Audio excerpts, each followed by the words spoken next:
Bueno, es un gusto también hablar para ustedes del Centro de Estudios de Arqueología Histórica de Rosario.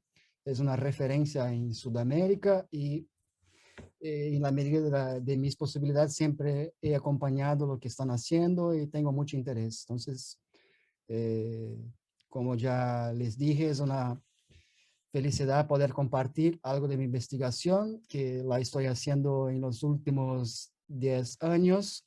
Es un tema seguramente muy común con Argentina, con Uruguay, los saladeros o las charqueadas.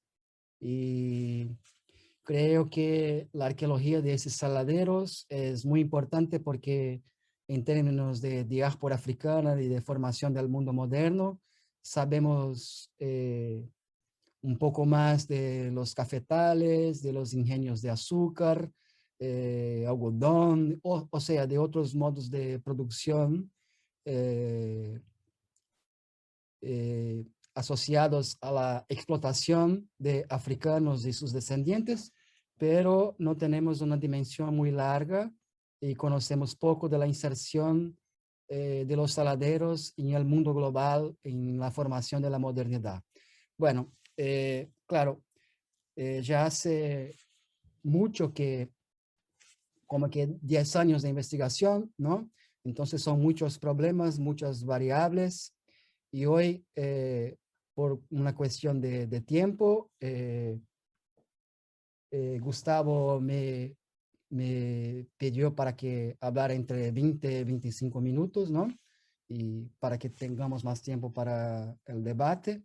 Entonces, yo elegí un aspecto de la investigación solamente, pero antes me gustaría de ubicarles en la región de que estamos hablando, mientras yo creo que ustedes tienen esta ubicación en sus cabezas, ¿no? Porque somos como que regiones de frontera y por lo tanto hay toda una dinámica ahí muy importante.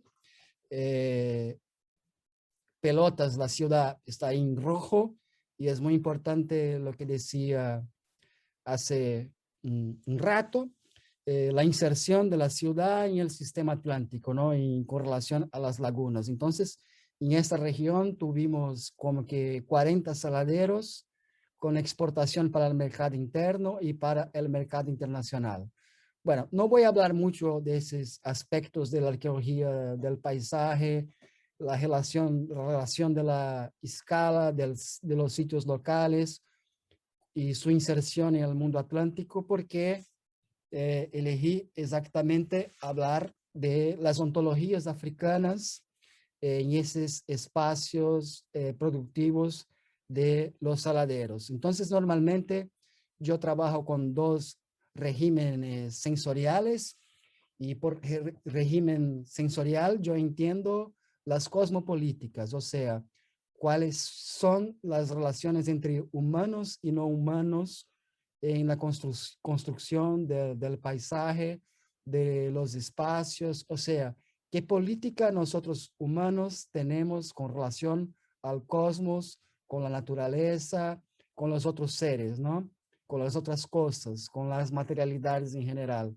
Entonces, mi argumento central es que tanto en el colonialismo cuanto en las ontologías africanas, los regímenes sensoriales son formados por esta cosmopolítica, o sea, por las relaciones entre humanos y no humanos, o sea, otra manera de decirlo es que tenemos acá un tema antropológico clásico, podemos decirlo así. Por otra parte, voy a subrayar más esas ontologías africanas y el trabajo más político que también hacemos, mientras yo no separe ciencia de política, vamos a ver, en términos de lo que estoy llamando arqueología como modo de escucha, o sea, cómo hacemos arqueología etnográfica en el proyecto en colaboración con comunidades afrodescendientes locales, sobre todo las que están asociadas con lo que llamamos de religión, ¿no? Las llamadas religiones afro-brasileñas, pero religión no es un término es un término muy polémico para discutirmos diáspora africana. Bueno, sobre los regímenes sensoriales coloniales, es importante subrayar solamente ese aspecto para que podamos discutirlo, es lo que llamamos de segunda esclavitud, ¿no? Entonces, es la idea que a partir del fines del siglo XVIII y sobre todo a lo largo del siglo XIX, salimos de un régimen que privilegiaba el castigo físico de esclavizados africanos y sus descendientes para la construcción de dispositivos de vigilancia. Eso nos acuerda, por supuesto, mucho de las discusiones de Michel Foucault, el filósofo francés, sobre la sociedad disciplinaria en el libro Vigilar y Punir, pero subrayamos acá la idea de paisajes carcelarias, o sea, de cómo esos sistemas de vigilancia en los distintos modos de producción esclavagistas de América funcionaban como una prisión. Entonces, plantation, por ejemplo, o hacienda son eufemismos para, desde la perspectiva de esas poblaciones o mismo de los esclavizadores, lo que teníamos eran paisajes carcelarios o prisiones constituidas en el espacio. Pero eso es un tema que podemos discutir al final. Y la segunda cosa es que no hay incompatibilidad entre capitalismo y esclavitud, mismo en la contemporaneidad. Esta es la discusión que historiadores brasileños de Estados Unidos y en algunos casos alemanes están haciendo hoy. Entonces, este gráfico que están viendo ahí nos enseña que a partir de 1800 hay una aceleración de compra y venta de africanos en Sudamérica. O sea, la llamada apertura de los puertos, la construcción del mundo liberal, del mundo capitalista, tiene en su genealogía, sea en Argentina, sea en Colombia, sea en Uruguay, sea en Brasil. Claro, en Brasil recibimos 5 millones de africanos, secuestramos 5 millones de personas, pero la construcción misma del orden capitalista está en sintonía, en sincronicidad con la esclavitud. ¿Okay? Entonces, esto para caracterizar lo que estoy llamando de régimen sensorial colonial. Muy bien. Cuando discutimos, bueno, y esto es el tema, ¿no? Subrayar un poco más las ontologías africanas.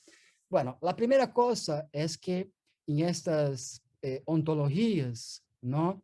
Sea de africanos centrales, que fueron la mayoría de las poblaciones esclavizadas en América, sea de africanos occidentales, no hay separación radical como en las epistemologías y ontologías occidentales entre cultura por una parte, naturaleza por la otra, y esa separación sería, tendería como intermediación el lenguaje humano, sea matemático, sea el lenguaje matemático, sea el lenguaje de la poesía, de las humanidades, ¿no? O sea, lo que aparte no hay esta diferenciación entre cultura y naturaleza y por lo tanto también entre conocer y ser y estar en el mundo, ¿no?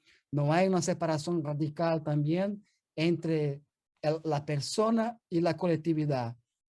De otro lado, esta colectividad también sostiene existencia, podríamos decirlo así, en su relación con el cosmos, con el movimiento, acá circulo el concepto de seres y cosas, ¿no? De animales, de plantas, de rocas, de minerales, de vegetales. Y esta relación, por su vez, tiene una relación muy más amplia con lo que llamamos de ancestrales, con los espíritus, con la gente que está muerta. Entonces, todo esto constituye el concepto central de nuestra conferencia que llamamos de tecnologías ancestrales.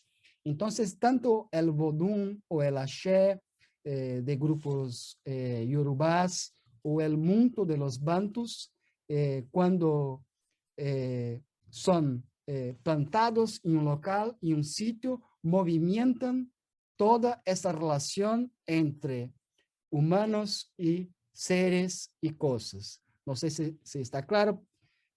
Podemos retomar el concepto a lo largo de la conferencia y del debate.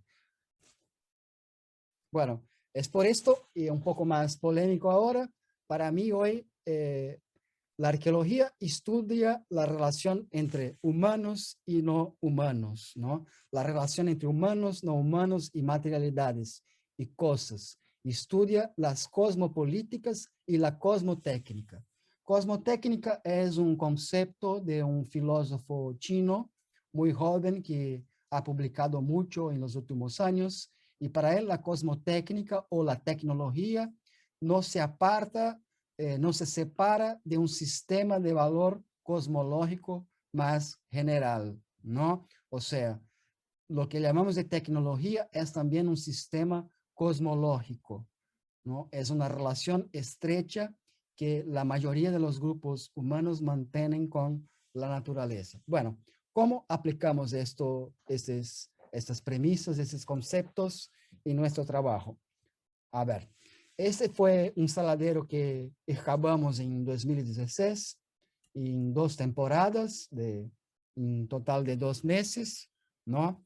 Entonces, ya les dije que no voy a hablar mucho del paisaje, de los regímenes sensoriales coloniales accionados en estos sitios, pero tenemos acá una imagen aérea hecha por dron, ¿no? Y por el sistema de información geográfica.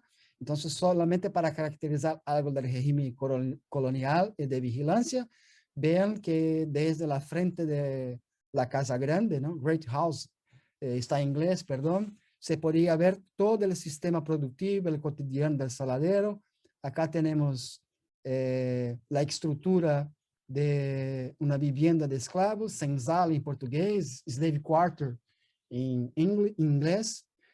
Al lado, esto es muy interesante, podemos discutir después, la casa del vigilante, Overseer House, y acá el área de excavación, porque teníamos la pretensión de encontrar o una segunda senzala, una vivienda de esclavos, o la continuidad de esta otra, ¿no? Bueno, y ahí, para que vean un poco de lo que tenemos todavía del saladero, es un presidio, pueden ver, hay 2 ventanas y solamente una puerta, la casa del capataz, del vigilante, ¿no? Y el área de excavación y su primera temporada, descubrimos las estructuras, perdón, voy a hablar senzala, de acá por delante, de la vivienda esclava y el basurero arqueológico, ¿no? Bueno, todos acá son arqueólogos, yo no voy a conceptuar qué es lo que es un basurero, ¿no? Pero lo que es importante ahí, a partir de acá, vemos la cuestión de la arqueología como modo de escucha, ¿no? Bueno, me interesa lo que estoy llamando la arqueología como modo de escucha, como arqueología en la encrucijada. Es como una metáfora y van a ver por qué la uso después, que nos permite entender la encrucijada como un lugar de trocas, intercambios epistemológicos, ¿no? De distintas epistemologías. O sea, de nuestras tipologías y literatura arqueológica, especializada en este caso en diáspora africana, y las teorías nativas y tipologías locales. Entonces, la arqueología en la encrucijada o como un modo de escucha nos permite la confrontación entre estas 2 epistemologías y la creación, es casi psicanalítico esto, ¿no? De un tercer espacio, ¿no? O sea, de una polisemia o polifonía de clasificaciones arqueológicas. Vamos a ver cómo esto funciona. Entonces, la primera cosa es que llamar de basurera arqueológica por estes grupos que tienen asociación con el sagrado africano, con antologías africanas, es el caso de Regina Nogueira, que es una médica, pero una de las líderes del, del movimiento negro Bantu en Brasil. Para ella, esta área se llama Boca de la Tierra Tapada. ¿Qué esto significa? Que como nos separan cultura y naturaleza, no están poniendo basura en un espacio del sitio, sino alimentando la tierra porque es un ser vivo, alimentando también a sus ancestrales, alimentando también a sus divindades, a sus dioses.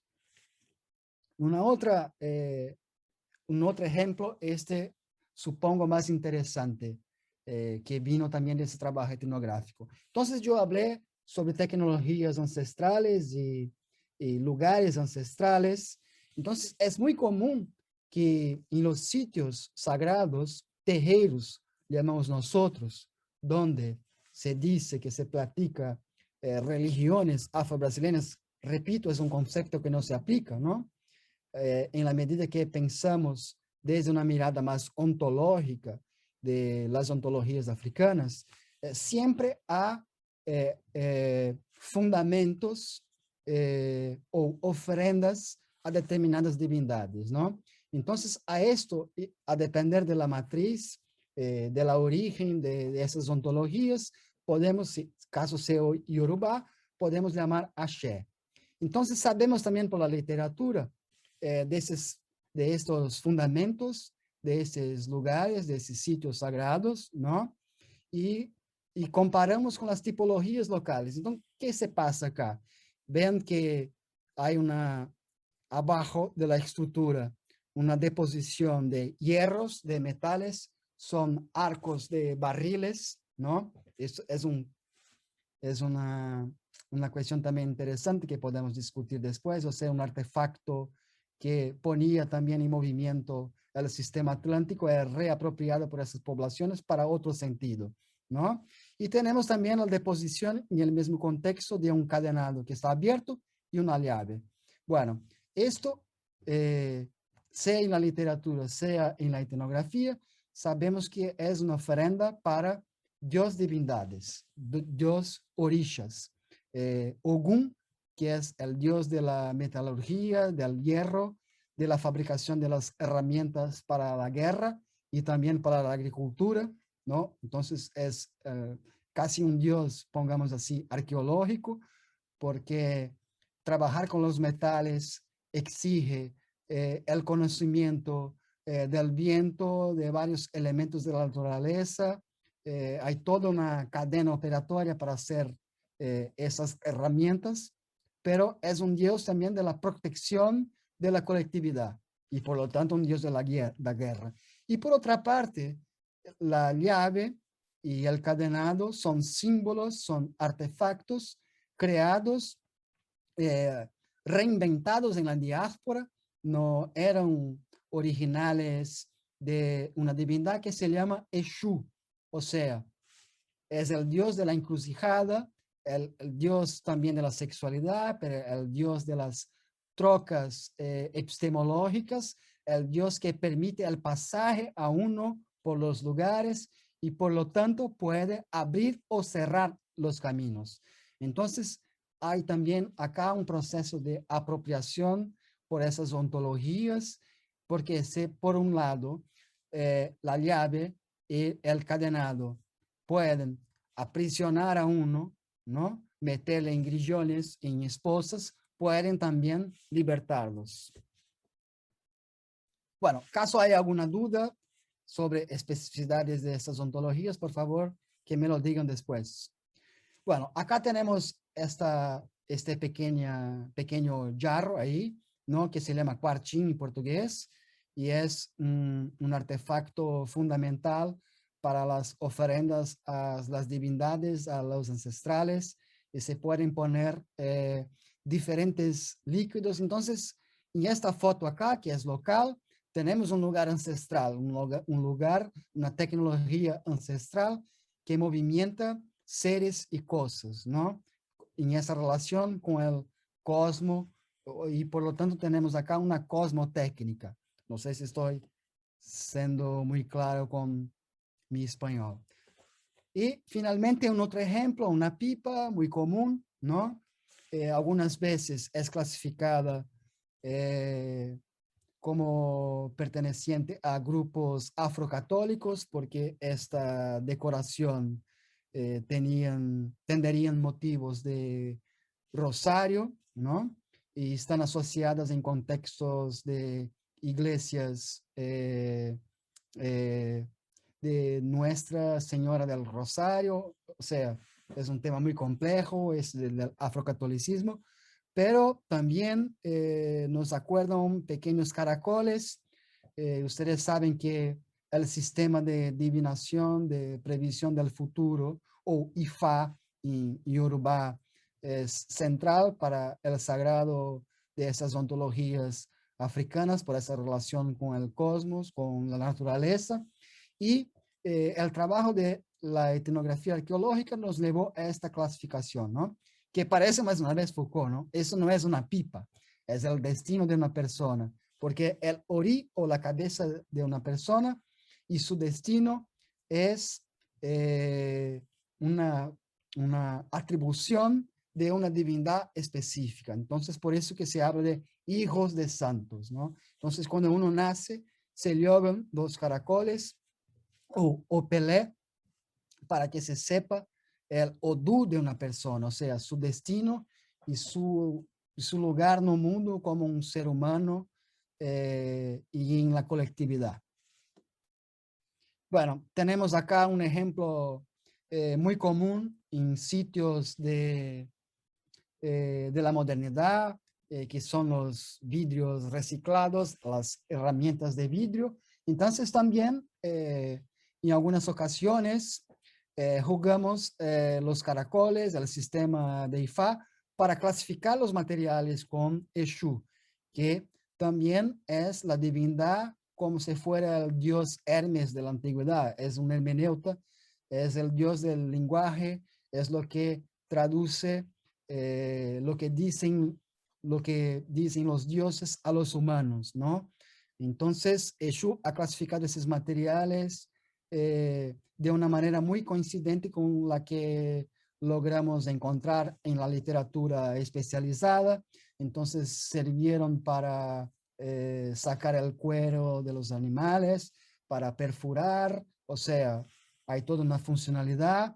En la literatura de la arqueología de la diáspora africana hay evidencias de que eran las mujeres que hacían esas herramientas y Echu nos dijo él mismo y ha agregado que las mujeres lo usaban principalmente para la defensa personal. A ver, ya estoy hablando a casi 30 minutos. Voy a adelantar un poco la conferencia. Y finalmente, ¿cómo aplicamos eso desde un punto de vista que lo podemos llamar de arqueología comunitaria, pero yo llamo de arqueología política mismo, ¿no? Yo no hago la separación, así como proponen muchos filósofos, por ejemplo, Bruno Latour, entre ciencia y política, y es lo que estoy llamando la arqueología también baila, ¿no?